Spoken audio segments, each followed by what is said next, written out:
अलवर शहर में ढाई पैड़ी के निकट जाट भवन में प्रतिमा स्थापना समारोह और किसान समारोह का आयोजन किया गया। इसके मुख्य अतिथि अलवर सांसद और केंद्रीय मंत्री भूपेंद्र सिंह यादव रहे।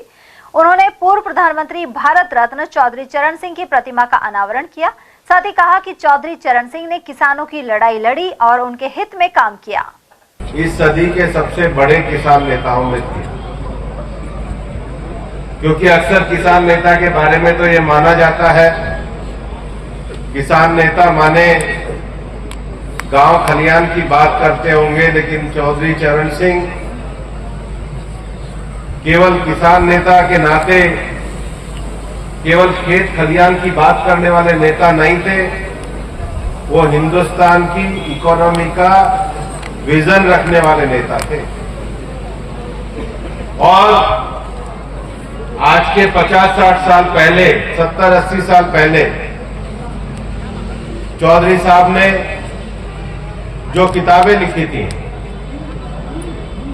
Economic nightmare of India, it's cause. उधर भाजपा के पूर्व प्रदेश अध्यक्ष डॉक्टर सतीश पूनिया ने भी विचार रखे। उन्होंने मीडिया से बातचीत में कहा कि कांग्रेस लोगों में भ्रम पैदा कर रही है। साथ ही अमित शाह ने डॉक्टर भीमराव अंबेडकर पर कोई गलत टिप्पणी नहीं की थी। कांग्रेस इस देश में जातियों को, पंथ को, धर्म को बांटने का काम करती रही, राजनीति करती रही, वोट बैंक की राजनीति करती रही।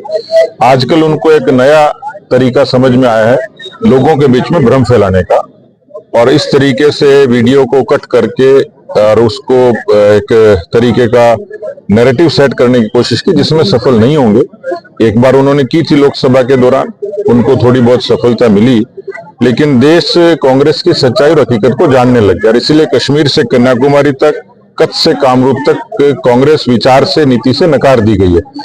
कांग्रेस के लोग सत्ता से बाहर नहीं रह सकते, उनकी फितरत है, और सत्ता से बाहर होते ही वो बौखला जाते हैं। मुझे लगता है ये बौखलाहट का ही परिणाम है।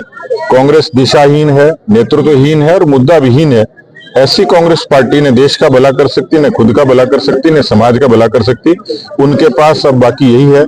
अच्छा है कि वो धरने जुलूस की आदत डाल लें, क्योंकि उनको जिंदगी भर विपक्ष में रहना। अलवर के जाट समाज को, शेर सिंह जी को, बलबीर छिल्लर जी को खासतौर पर साधुवाद दूंगा, क्योंकि महापुरुष केवल प्रतिमूर्ति नहीं होते, वो प्रेरणा के पुंज होते हैं। और तमाम 36 कौम को, खासतौर पर जब पूरी दुनिया में कोरोना के बाद अर्थव्यवस्था की जब चर्चा चलती है, तो खेती एक ऐसी उपक्रम था जिसमें 3.4% की वृद्धि देश में हमेशा रही। ऐसी चुनौतीपूर्ण समय में खेती को उन्नत कैसे बनाएं, खेती में नवाचार कैसे हो, वाजपेयी जी से लेकर मोदी जी तक की सरकारों ने चौधरी चरण सिंह जी की मंशा के अनुरूप, जैसे दीनदयाल उपाध्याय जी कहते थे, हर हाथ को काम, हर खेत को पानी, हर पेट को रोटी। चरण सिंह जी भी कहते थे कि देश की खुशहाली का रास्ता खेत और खलिहान से गुजरता है। मुझे लगता है कि अलवर के लिए मुबारक मौका है।